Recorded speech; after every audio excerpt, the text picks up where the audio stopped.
The moment my ex-husband signed the divorce papers with a smug smile, he thought he had won everything. What he didn't know was that he had just signed away his entire life. The mediation room at the Atlanta family court felt unnaturally cold, as if the air itself sensed what was about to unfold. Across the polished mahogany table sat Thea Vaughn, dressed in an expensive tailored suit, confidence dripping from every careless movement. He leaned back in his chair, lips curled in triumph, staring at me like I was already a forgotten chapter. I share new life stories here every day, and I would really appreciate it if you hit subscribe and liked my video. Now, let's jump back into my story.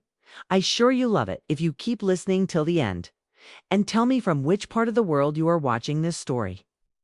I am interested to know how far away this story traveled. I sat opposite him, calm and silent. No tears, no anger. Just stillness. Divorcing me is the biggest mistake of your life, Thea said loudly, making sure the lawyers and mediator heard every word. You won't survive 5 minutes in this city without my money. He laughed as if the case were already settled.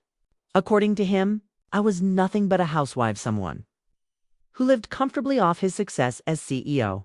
He reminded me that he wouldn't give me a single dollar and predicted I'd come crawling back within a month, begging for grocery money. I let him speak. I wanted him to pour out every ounce of arrogance. When the papers were slid toward me, Thea pushed his gold pen across the table like a challenge. Sign it if you're brave enough. I glanced over the agreement once more. No assets claimed. No shares requested. No support demanded. Perfect. With a steady hand, I signed my name. The scratch of the pen sounded final, like a door slamming shut. Thea grabbed the documents instantly, grinning like a man who thought he had just conquered the world. He shook his lawyer's hand and laughed openly, already celebrating his freedom. I stood without a word and walked out. Outside, the Georgia sun was bright and warm, a sharp contrast to the cold room I'd left behind. A black sedan waited for me. As I slid into the back seat, my longtime family driver asked quietly if everything had gone well. I smiled faintly. Yes. Once inside the car, I opened my tablet and logged into the private banking system tied to my family's estate, the same system Thea believed he controlled. For 5 years, he had used company accounts, luxury cars, and platinum cards, convinced they were his. They were never his. I navigated to the user access panel and found his name listed as CEO with secondary authorization only. My finger hovered briefly before I revoked everything. Cards blocked. Transfers frozen. Tokens disabled. The system flashed green. Access revoked. As the car pulled away, I closed my eyes. Phase 1 was complete.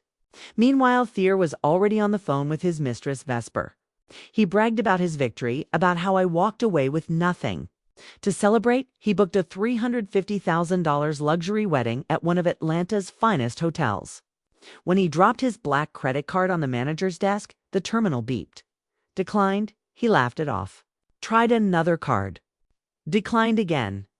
Panic flickered in his eyes for the first time. But I was already 3 steps ahead, and he was walking straight into the trap. The wedding. That became his funeral the night of Thea and Vesper's wedding arrived, wrapped in gold. Crystal chandeliers and whispered admiration. Hundreds of guests filled the ballroom, dazzled by imported flowers, designer decor, and a 7-tier cake that screamed excess. No one knew the entire event was funded by debt. Backstage, Thea was unraveling. Vendors were demanding payments. Transfers hadn't gone through. His cards still didn't work. Every lie he told stacked higher than the last. Yet on stage, he smiled. During his speech, Thea praised himself, calling himself self-made, visionary, unstoppable. He even mocked his past marriage, hinting that his ex-wife had been a burden who couldn't keep up with his success. Vesper beamed beside him. Then the lights flickered. The music stopped. The chandelier dimmed until the room fell into uneasy silence. The massive ballroom doors creaked open. All eyes turned. I stepped inside, dressed in black silk, calm and composed. Beside me walked Mr. Zephaniah Vandross, the man who controlled the holding company Thier only pretended to own.